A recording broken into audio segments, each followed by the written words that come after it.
सारे कामकाज अगर बीजेपी की सरकार की ओर से किए गए हैं तो हिजाब मामले को बीच में लाकर विरोधी दल कह रहे हैं कि दरअसल ये मामला इनको सूट करता है, ध्रुवीकरण करते हैं और चुनाव जीतने की कोशिश करते हैं।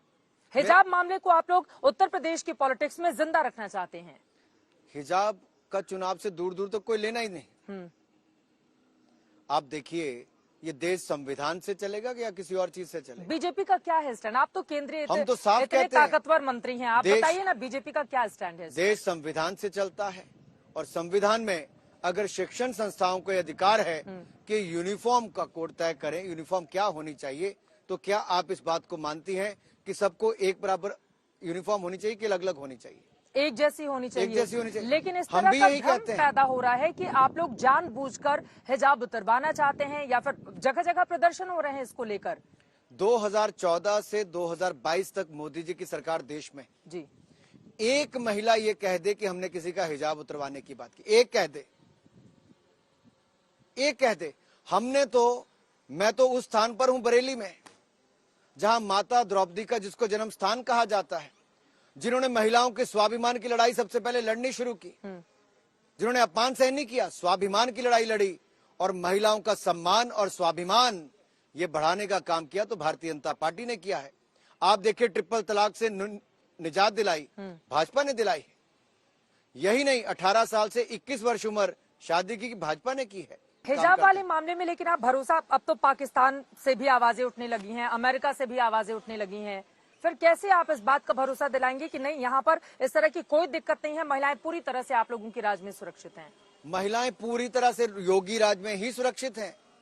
और 5 सालों के आंकड़े उठाकर देखिए नेशनल क्राइम रिकॉर्ड ब्यूरो का, तो उसमें नीचे आए, 58% नीचे आए।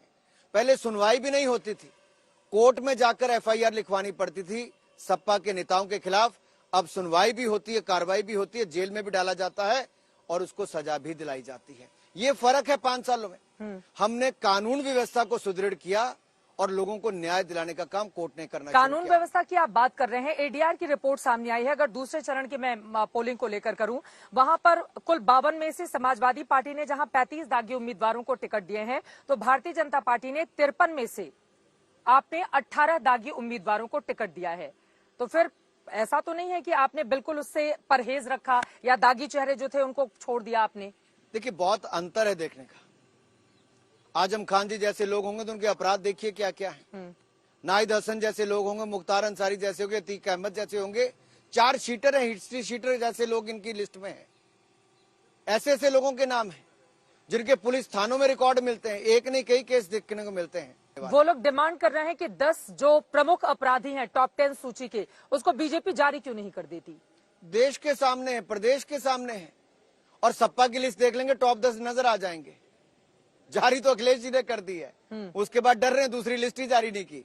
आप कल्पना कीजिए, भाजपा ने 7वें चरण तक के नाम घोषित कर दिए, पब्लिक लिस्ट कर दी, अखिलेश यादव जी पहली लिस्ट के बाद दूसरी लिस्ट नहीं निकाल पाए। चोरी छिपे टिकटें दे रहे हैं, फिर वापस ले रहे हैं। वो लोग जाके बसपा में शामिल हो रहे हैं, कोई भारतीय जनता पार्टी में शामिल हो रहे हैं। समाजवादी पार्टी में न परिवार के लोग बचे हैं, न पार्टी के लोग बच पा रहे हैं, अपने लोग ही छोड़कर जा रहे हैं, क्योंकि और आप लोग लेते जा रहे हैं, लोगों को विश्वास नहीं है, उनको छोड़कर जा रहे हैं। अभी कांग्रेस पार्टी की जितनी भी पोस्टर गर्ल हैं, ऐसा लग रहा है कि बीजेपी मतलब वेलकम करने के लिए बेताब है। आज ही एक पोस्टर गर्ल को आपने शामिल करवा लिया बीजेपी में। देखिए, तो ये कांग्रेस के लोग, समाजवादी पार्टी के लोग इतने प्यारे भारतीय जनता पार्टी को क्यों लगने लगे हैं? कांग्रेस ने जो झूठी बातें करके पोस्टर गर्ल्स बनाई, उनको बड़े बड़े वायदे किए, उन सभी बहनों ने कहा कि टिकटें बेची जा रही है कांग्रेस में। जो कहते हैं वो करते नहीं है, केवल पोस्टर पे फोटो चिपकाने का काम प्रियंका गांधी करती है। उन्नाव की बेटी के साथ जब समाजवादी पार्टी का नेता अपहरण करके हत्या करता है तो उनकी चुप हो जाती, बोलती नहीं है प्रियंका जी, अंदर से आवाज नहीं निकलती है। राहुल गांधी जी गायब हो जाते हैं, पर बातचीत की है, राहुल जी उत्तर प्रदेश से गायब हो गए, प्रियंका जी प्रेस कॉन्फ्रेंस तक सीमित हो गई। अब हम कार्यक्रम के आखिरी हिस्से में हैं, जल्दी से एक बार फिर से पूछ लेती हूं मैं, दूसरे चरण में भारतीय जनता पार्टी किन मुद्दों के आधार पर उसको लग रहा है कि उसका अच्छा प्रदर्शन रहने वाला है? सुरक्षा, गरीब कल्याण और विकास, ये 3 ऐसे मुद्दे हैं जहां पर गरीबों के कल्याण किया, सुरक्षा दी जिसके कारण निवेश आया और युवाओं को रोजगार स्वरोजगार के अवसर मिले, और आगे के लिए भी गरीब कल्याणकारी योजनाएं पहले से ज्यादा दृढ़ता के साथ लागू करेंगे और सुरक्षा, मातृशक्ति हो, युवा हो, नौजवान हो, व्यापारी हो, पूरे उत्तर प्रदेश को सुरक्षा की दृष्टि से हम गुंडा राज, माफिया राज पर और कड़ी कार्रवाई करेंगे। ये बुलडोजर माफिया पर चलता रहेगा।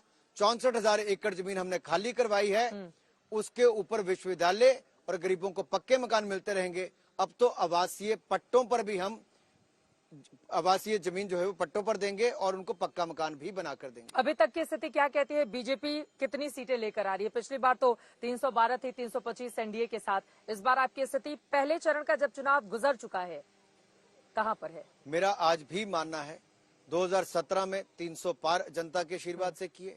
2019 में भी उत्तर प्रदेश ने इतनी सीटें जिताई कि हम देश में भी 300 पार कर पाए। फिर एक बार 300 पार करने का काम भाजपा सरकार करेगी।